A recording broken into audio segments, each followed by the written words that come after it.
నారా లోకేష్ గారు రాష్ట్ర ఐటీ శాఖ మాచిలు నారా లోకేష్ గారి తమ సందేశం అందించవలసిందిగా కోరుతున్నాం.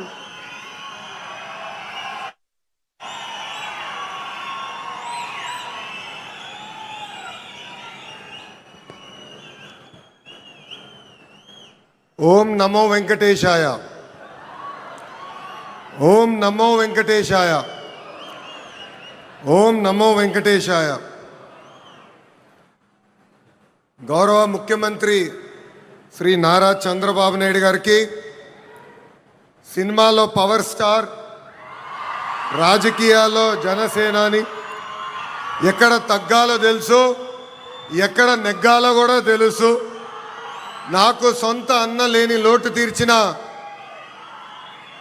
నా పవనన్నకి, బీజేపీ రాష్ట్ర అధ్యక్షులు మాధవ్ గారికి, తెలుగుదేశం పార్టీ, భారతీయ జనతా పార్టీ, జనసేన పార్టీ శాసనసభ్యులకు, ఎంపీలకు, కార్యకర్తలకు, ప్రజలందరికీ నా హృదయపూర్వక నమస్కారాలు. కలియుగ దైవ సాక్షిగా ప్రజాప్రభుత్వం 2 ఏళ్ల పాలన పూర్తి చేసుకుంటాం జరిగింది. ప్రజాప్రభుత్వ అధికారంలోకి వచ్చిన తర్వాత ప్రశాంతత వచ్చింది. ఇప్పుడే సహచరం మంత్రి అచ్చెన్నాయుడు గారు ఒక మాట అన్నారు. ప్రజాప్రభుత్వం వచ్చిన 2 ఏళ్లలోనే ప్రజలకి స్వాతంత్రం వచ్చిందని. మనందరం చూస్తున్నాం. జేసీబీలు లేవు, దాడులు లేవు, హత్యలు లేవు, అంతెందుకు బూతులు కూడా లేవు. ఈరోజు నాకు ఇప్పుడు కూడా బాగా గుర్తు, యువగలం పాదయాత్రలో ఇదే చంద్రగిరి గడ్డపై మీటింగ్ పెట్టా.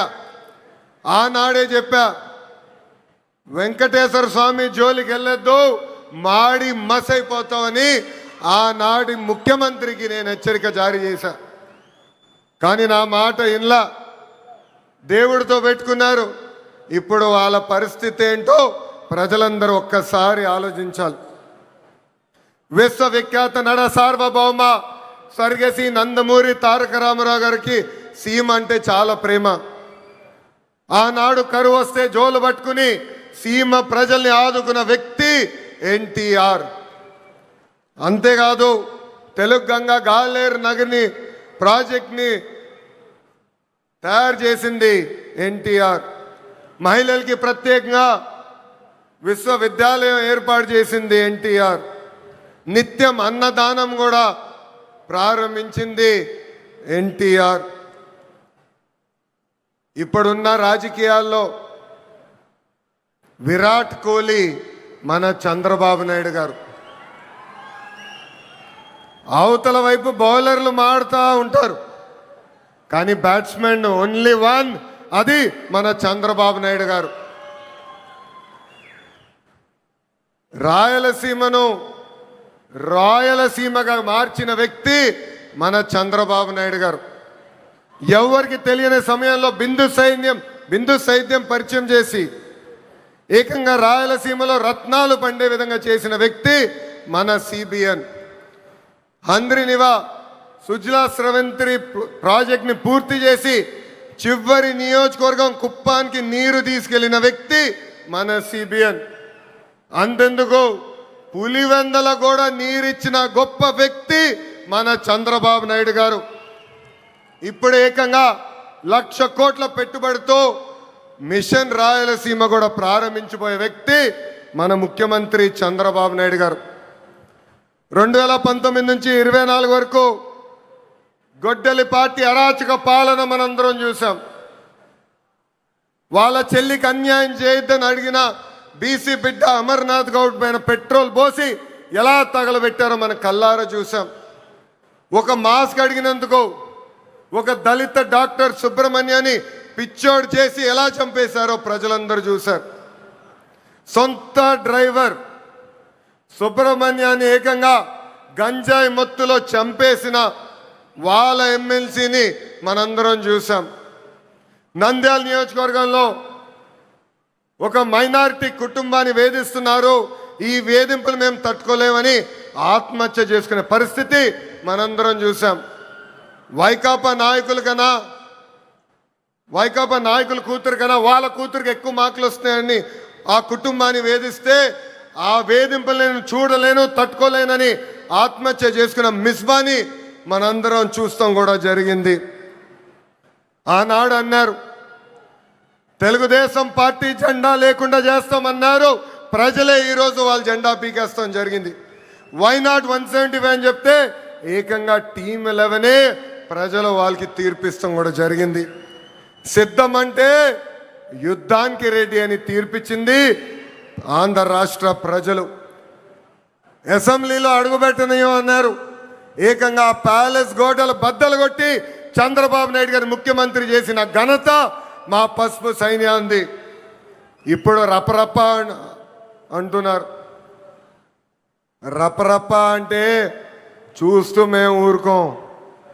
ఎర్ర బుక్కు దాని పని చేసుకుంటూ వెళ్తుందని ఈ సభాముఖంగా ఆ కుర్ర బ్యాచ్కి నేను హెచ్చరిక జారీ చేస్తున్నా. ప్రజాప్రభుత్వం 2 ఏళ్ల పాలనలో సుపరిపాలన అందించాం. అన్ని చేశామని కాలు రెగరేసుకుని మేము తిరగట్లేదు. కానీ ఎన్ని ఆర్థిక ఇబ్బందులున్నా ఇచ్చిన హామీలు ఒక పద్ధతి ప్రకారం నిలబెట్టుకుంటూ వెళ్తున్నాం. ఎవరు ఊహించిన విధంగా అధికారంలోకి వచ్చిన వెంటనే 4,000 రూపాయలు వృద్ధులకి పెన్షన్ ఇస్తున్నాం. వికలాంగులకి 6,000 రూపాయలు బయటికే పరిమితం అవుతే 15,000 రూపాయలు పెన్షన్ ఇస్తున్న ఏకైక ప్రభుత్వం ఆంధ్ర రాష్ట్రంలో ఉన్న ఎన్డీఏ ప్రభుత్వం. అంతేకాదు మూసేసిన అన్న క్యాంటీన్లు తిరిగి ప్రారంభించాం. డిఎస్సి ద్వారా 16,000 టీచర్ పోస్టులు భర్తీ చేశాం. 6,000 కానిస్టేబుల్ పోస్టులు భర్తీ చేశాం. ఏకంగా మన జాబ్ క్యాలెండర్ విడుదల చేసి సంవత్సరం పూర్తయ్యే లోపల 10,000 ఉద్యోగాలు కూడా భర్తీ చేసే బాధ్యత ఎన్డీఏ ప్రభుత్వం తీసుకుంటుంది.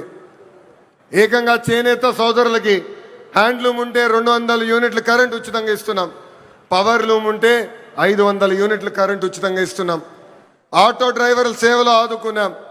మత్స్యకారుల సేవలో మత్స్యకారులను ఆదుకున్నాం. స్త్రీ శక్తి పేరుతో మహిళలకి బస్సులో ఉచితంగా ప్రయాణించే హక్కు కూడా ప్రజాప్రభుత్వం కల్పించింది. దీపం పథకం ద్వారా ఉచితంగా గ్యాస్ సిలిండర్లు కూడా మా తెలుగింటి ఆడబడుచులకి పంపిస్తాం కూడా జరుగుతుంది. ప్రజాప్రభుత్వం నినాదం ఒకటే, ఒకే రాష్ట్రం ఒకే రాజధాని కానీ అభివృద్ధి వికేంద్రీకరణ. ఇప్పుడే మాధవ్ గారు చెప్పినట్లు భారతదేశంలో 100 రూపాయలు పెట్టుబడులు వస్తే దాంట్లో 25 రూపాయలు ఆంధ్ర రాష్ట్రాన్ని ఎత్తుకుంటూ వస్తుంది. ప్రజలందరూ ఒక్కసారి ఆలోచించాలి. గూగుల్ ఆర్సిలర్ మిత్తల్ ఉత్తరాంధ్రకి తీసుకెళ్ళాం. రాజధాని క్వాంటమ్ కోస్తాంధ్రకి తీసుకొచ్చాం. ఏకంగా ఫైటర్ జెట్లు రాయల్ ఎన్ఫీల్డ్ ఈరోజు రాయలసీమకి తీసుకొచ్చిన ఘనత ఒక ఎన్డీఏ ప్రభుత్వాన్ని. మనది గొడ్డలి, మనది గూగుల్, వాళ్ళది గొడ్డలి. మంది ఫైటర్ జెట్, వాళ్ళది ఫ్యాక్షన్. మంది కియా, వాళ్ళది కిడ్నాప్. మంది క్రెడిబిలిటీ, వాళ్ళది క్రిమినాలిటీ. మంది డెవలప్మెంట్, వాళ్ళది డిస్ట్రక్షన్. మంది బుల్లెట్ అవుతే వాళ్ళది బూతులు. మనం మహిళలకి 33% రిజర్వేషన్ ఇస్తే ఏకంగా తల్లిని చెల్లిని మెడబట్టి బయటికి గంటేసిన చరిత్ర ఆ గొడ్డలి పార్టీది. ప్రజలందరూ ఒక్కసారి ఆలోచించాలి. జగన్ ఆయన పేరులో జీ చూసి జెన్జీ అనుకుంటున్నాడు. జగన్ పేరులో ఉన్న జీ గొడ్డలి. అందుకే ఆ పార్టీకి గొడ్డలి పార్టీ అని ఈరోజు పేరు పెడతాం జరిగింది. జగన్కి సిసిడి జబ్బు ఉందండి. సిసిడి అంటే ఏంటో తెలుసా? క్రెడిట్ చోరీ జబ్బు, క్రెడిట్ చోరీ డిసార్డర్. ఏకంగా పేపర్లో వార్తలు వచ్చినాయి, ఆంధ్ర రాష్ట్రానికి ఆర్సిలర్ మిత్తల్ ప్రాజెక్ట్ వస్తుందని. ఆయన ప్రెస్ మీట్ పెట్టి ప్రాజెక్ట్ రావట్లేదు, పక్క రాష్ట్రానికి వెళ్తుందని చెప్పారు. గౌరవ ముఖ్యమంత్రి గారు, ఉప ముఖ్యమంత్రి గారు ఆ ప్రాజెక్ట్కి శంకుస్థాపన వేస్తే లేదు నేనే ఆ ప్రాజెక్ట్ని తీసుకొచ్చానని ప్రెస్ మీట్లో చెప్పే పరిస్థితి మనందరం చూసాం. ఇంతేకాదు ప్రపంచం మొత్తం తిరిగి పెద్ద ఎత్తున గూగుల్ని మన రాష్ట్రానికి తీసుకొస్తే వాళ్ళు అడ్డుపడ్డారు, కోర్టులో కేసేశారు. కానీ ఇప్పుడు ప్రెస్ ముందరికి వచ్చి మా వల్లనే గూగుల్ ప్రాజెక్ట్ వచ్చిందని చెప్పుకునే పరిస్థితి. ఇంకా కొన్ని సంవత్సరాలు పోతే ఆగస్ట్ 15 నాడు భారతదేశానికి స్వాతంత్రం తీసుకొచ్చింది మా తాత అని చెప్పుకునే పరిస్థితికి సిసిడి జగన్ వస్తారు. జగన్ కొన్ని కంపెనీలు తీసుకొచ్చాడు. ఆ కంపెనీ పేర్లు మనందరం మర్చిపోయాం. ప్రజలందరూ ఒక్కసారి గుర్తు చేయాలనుకుంటున్నా. ఆ కంపెనీ పేర్లు Andhra gold, president medal, gold medal. అలాంటి కంపెనీలు తీసుకొచ్చిన చరిత్ర ఆ పార్టీది. Google, ఆసిలర్ Mittal, royal Enfield fighter jet తయారు చేసిన పరిశ్రమలు తీసుకొచ్చిన చరిత్ర మా ఎన్డీఏ ప్రభుత్వాన్ని. చిన్నప్పుడు 10th క్లాస్ పేపర్ లీక్లో టీచర్లు జగన్ని చితకబాదారంట. అందుకే టీచర్లు చూస్తే ఆయన చాలా కోపం, కక్ష. అధికారంలో ఉన్నప్పుడు మద్యం షాపుల ముందల కాపులాగా నిలబెట్టారు ఆయన టీచర్ని. ఏకంగా మనం డిఎస్సి విడుదల చేస్తే 226 కేసులు ఆ డిఎస్సి పైన వేశారు.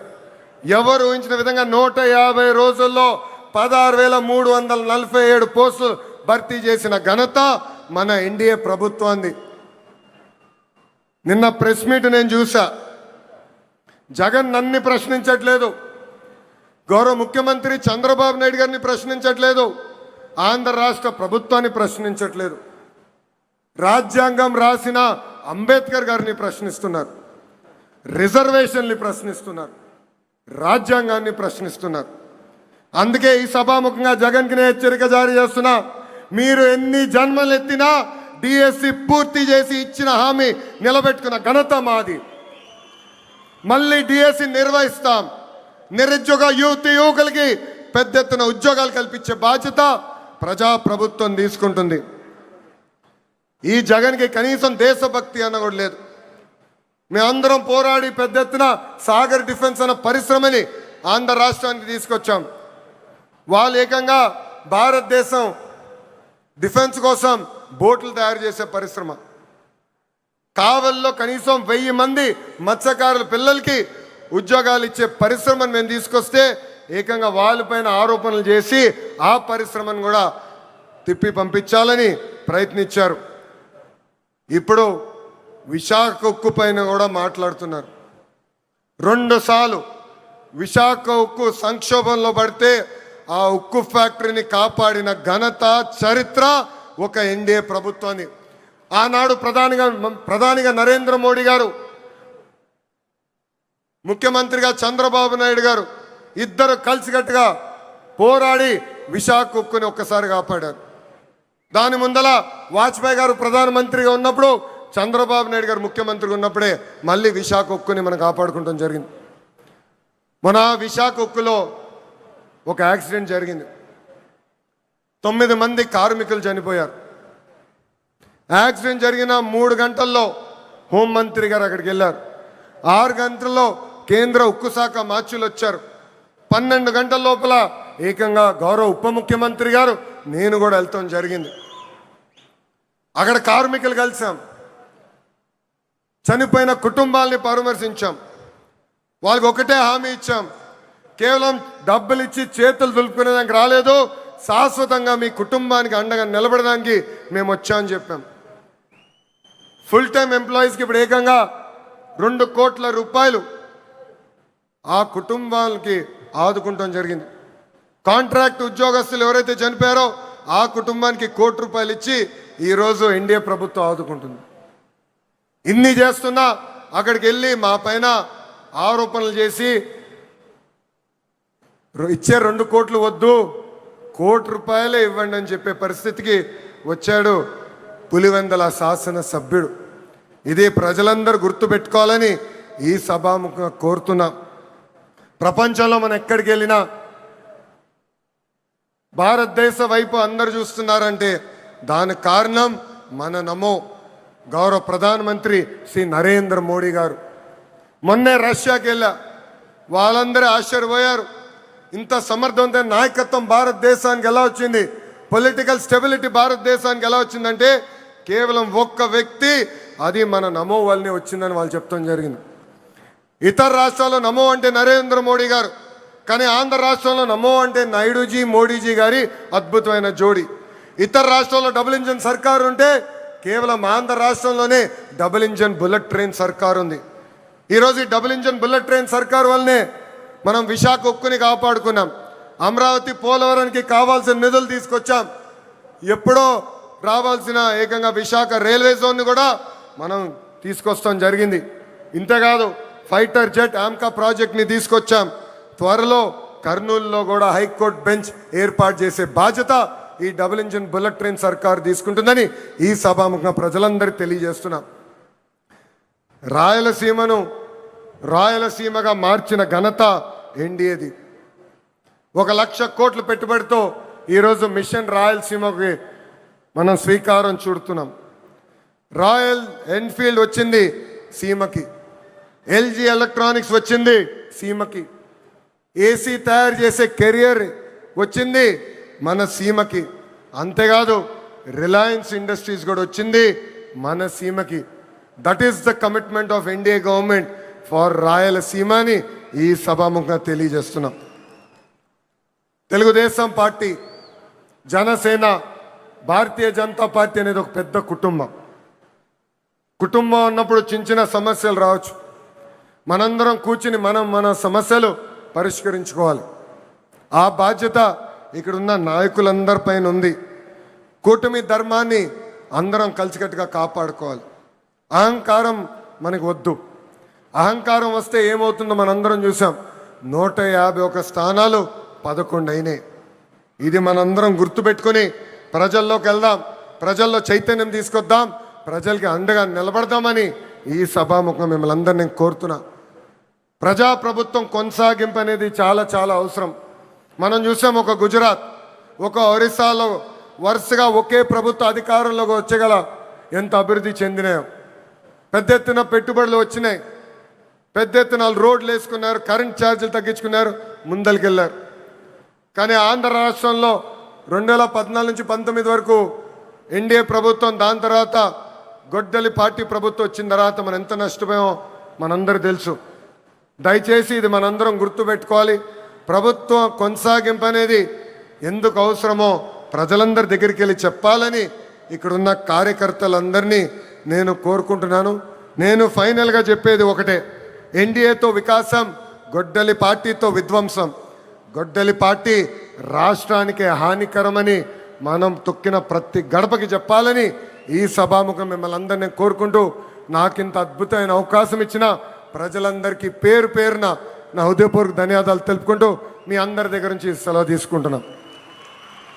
చంద్రబాబు నాయుడు గారి నాయకత్వం, చంద్రబాబు నాయుడు గారి నాయకత్వం, పవనన్న నాయకత్వం, పవనన్న నాయకత్వం, నరేంద్ర మోడీ గారి నాయకత్వం, నరేంద్ర మోడీ గారి నాయకత్వం.